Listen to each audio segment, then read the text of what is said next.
ಮೂಲತಃ ಮಳವಳ್ಳಿಯವನು ನಾನು. ಕುಮಾರಣ್ಣವ್ರಿಗೆ ನಾನು ಮನವಿ ಕೊಟ್ಟಿದ್ದೇನೆ ಅಂದರೆ, ಮಳವಳ್ಳಿ ಮಾಜಿ ಶಾಸಕರಾದಂಥ ಡಾಕ್ಟರ್ ಕೆ ಅನ್ನದಾನಿಯವರು ಹಾಗೂ ನಾನು ಮದುವೆ ಆದಂಥ ಹುಡುಗಿ ವಿದ್ಯಾಲಕ್ಷ್ಮಿಗೂ ಅಕ್ರಮ ಸಂಬಂಧ ಇತ್ತು ಸರ್. ಅದರ ವಿಚಾರವಾಗಿ ಕುಮಾರಣ್ಣವ್ರ ಹತ್ರ ಮನವಿ ಮಾಡಿಕೊಂಡು ನನಗಾಗಿರೋ ಕಷ್ಟದ ಬಗ್ಗೆ ಪರಿಹಾರ ಕೊಟ್ಟು ದಯವಿಟ್ಟು ನನಗೊಂದು ನ್ಯಾಯ ಕೊಡಿಸಿ ಅಂತ ಕುಮಾರಣ್ಣವ್ರನ್ನ ಕೇಳ್ಕೊಂಡೋಗಿ ಬಂದು ಮನವಿ ಕೊಟ್ಟಿದ್ದೀನಿ ಸರ್.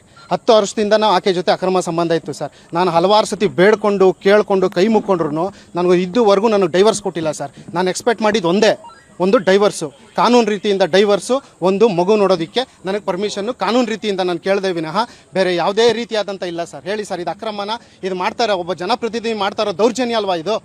ಇದ್ರ ವಿಚಾರವಾಗಿ ನಾವು ಕುಮಾರಣ್ಣವರು ಕೊಡಕ್ಕೆ ಬಂದ್ವಿ ಸರ್ ಮನವಿನ. ಕುಮಾರಣ್ಣವರು ಕೊಟ್ಟಿದ್ದೀವಿ. ಕುಮಾರಣ್ಣ ನಾನು ಮಾತಾಡ್ತೀನಿ, ಇಲ್ಲೇ ಇರೋ ಅಂತ ಹೇಳಿದ್ದಾರೆ. ವೆಯ್ಟ್ ಮಾಡ್ತಾ ಇದ್ದೀನಿ ಸರ್. ಸಾಕ್ಷಿಗಳಿದೆ ಸರ್, ಕೆಲವು ಸಾಕ್ಷಿಗಳಿದೆ ಸರ್, ಬಟ್ ಅದನ್ನು ಪಬ್ಲಿಕಲ್ಲಿ ಡಿಸ್ಕ್ಲೋಸ್ ಮಾಡೋಕ್ಕಾಗಲ್ಲ ಸರ್. ಇಲ್ಲಿ ಈ ಕಂಪಾರ್ಟ್ಮೆಂಟಲ್ಲಿ ಮಾಡೋಕ್ಕಾಗಲ್ಲ ಸರ್. ಸಾಕ್ಷಿ ಇದೆ ಸರ್, ಪ್ರಶ್ನೆ ಮಾಡೋಂಥ ಸಾಕ್ಷಿ ನನ್ನ ಹತ್ರ ಇದೆ ಸರ್.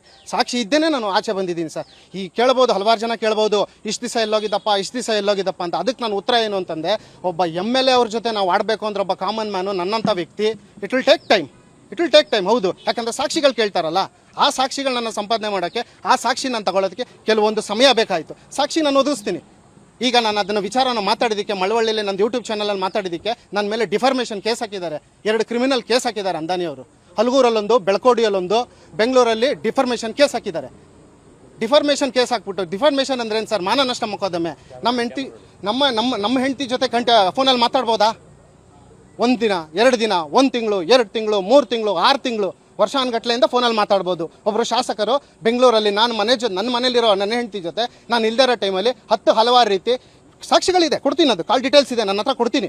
ಪ್ರಶ್ನೆ ಮಾಡ್ಬೋದು. ಯಾಕೆ ಸರ್ ಅದನ್ನು ಕೇಳಿದ್ದಕ್ಕೆ ನನ್ನ ದುಡ್ಡು ಕೊಟ್ಟು ಕೊಂಡ್ಕೊಳ್ಳೋಕೆ ನೋಡಿದ್ರು. ನಾನು ಅದಕ್ಕೆಲ್ಲ ಆಗಲ್ಲ ಅಂತಂದೆ, ಅದಕ್ಕೆಲ್ಲ ನಾನು ಒಪ್ಪೋದಿಲ್ಲ ಅಂತಂದೆ. ದುಡ್ಡಿಗೇನಕ್ಕೆ ಒಪ್ಕೋಬೇಕು? ನಮ್ಮನ್ನು ನಾವು ಮಾರ್ಕೋಬೇಕಾ? ಇವ್ರು ಮಾಡಿರೋ ಅನಾಚಾರಕ್ಕೆ ನಾನು ಅದನ್ನು ಪ್ರಶ್ನೆ ಮಾಡಿದ್ದಕ್ಕೆ ಹಲವಾರು ಬರ್ಸಲ್ಲಿ ನನಗೆ ಫೋನ್ಗಳು, ಥ್ರೆಟ್ನಿಂಗ್ ಕಾಲ್ಸು, ಮೆಸೇಜ್ಗಳು. ಹೌದು ಸರ್, ಅಂದಾನಿ ಅಂದರೆ ಅವ್ರ ಮುಖಾಂತರ ಒಬ್ರು ಇದ್ದಾರೆ, ದೊಡ್ಡಬೋಳ್ಳಿ ಸದಾ ಅಂತಿದ್ದಾರೆ. ವೀರಶೈವ ಲಿಂಗಾಯತರ ಅಧ್ಯಕ್ಷರು ದೊಡ್ಡಬೋಳ್ಳಿ ಸದಾ ಅಂತಿದ್ದಾರೆ. ಅವರೇ ಇದಕ್ಕೆ ಮೀಡಿಯೇಟರ್. ಅವ್ರ ಮುಖಾಂತರ ನಾನು ಕೇಳಿದೆ. ಅವ್ರು ನಮ್ಮ ಮನೆಗೆ ಬಂದಿದ್ರು. ಬಂದು ಆಮೇಲೆ ನಿನ್ನ ಹತ್ರ ಮಾತಾಡಬೇಕು ಅಂತ ಆಚೆ ಕರ್ಕೊಂಡೋಗಿ, ಬಾ ಪ್ರಸನ್ನ ಸಾಹೇಬರು ಬಂದಿದ್ದಾರೆ, ಆಚೆ ಕಾರಲ್ಲಿ ಕೂತಿದ್ದಾರೆ ಅಂದರು. ಯಾವ ಸಾಹೇಬರು ಅಂದ್ರೆ ಅಂದಾನಿಯವ್ರು ಬಂದಿದ್ದಾರೆ ಅಂದರು. ಅಂದಾನಿಯವ್ರು ಏನಕ್ಕೆ ಬಂದಿದ್ದಾರೆ? ನಿನ್ನ ಹತ್ರ ಮಾತಾಡಬೇಕು ಅಂದರು. ಅಂದಾನಿಯವ್ರು ನನ್ನ ಹತ್ರ ಏನಕ್ಕೆ ಸರ್ ಮಾತಾಡಬೇಕು? ವಿಚಾರ ಏನು ಸರ್? ನನ್ನನ್ನು ಕೊಂಡ್ಕೊಳ್ಳೋಕ್ಕೆ ನಾವು ಆಗಲ್ಲ ಸರ್, ನಾನು ಒಪ್ಪಲಿಲ್ಲ. ನಾನು ಅವಾಗಿಂದ ಅಪೋಸ್ ಮಾಡ್ಕೊಂಡ್ಬಂದೆ. ಕೊನೆಗೆ ನಂದೇ ಒಂದು ಯೂಟ್ಯೂಬ್ ಚಾನಲ್ ಮಾಡಿ ಅದರಲ್ಲಿ ನನ್ನ ಎಲ್ಲ ವಿಚಾರನೂ ಇವ್ರ ಕಾರು ಏನಕ್ಕೆ ಸರ್? ಏನು ಸರ್ ಕಾರಲ್ಲಿ ಹೋಗೋದು ಬರೋದು? ಕೇಳ್ಬೋದು, ಬರೀ ಕಾರ್ ಮಾತ್ರ ನಿಂತಿದೆ, ಅಪಾರ್ಟ್ಮೆಂಟಲ್ಲಿ 1000 ಮನೆ ಇದೆ ಅಂತ.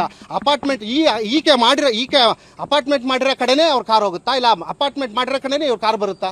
ಸಂಬಂಧ ಇದೆ ಸರ್, 100% ಸಂಬಂಧ ಇದೆ ಸರ್.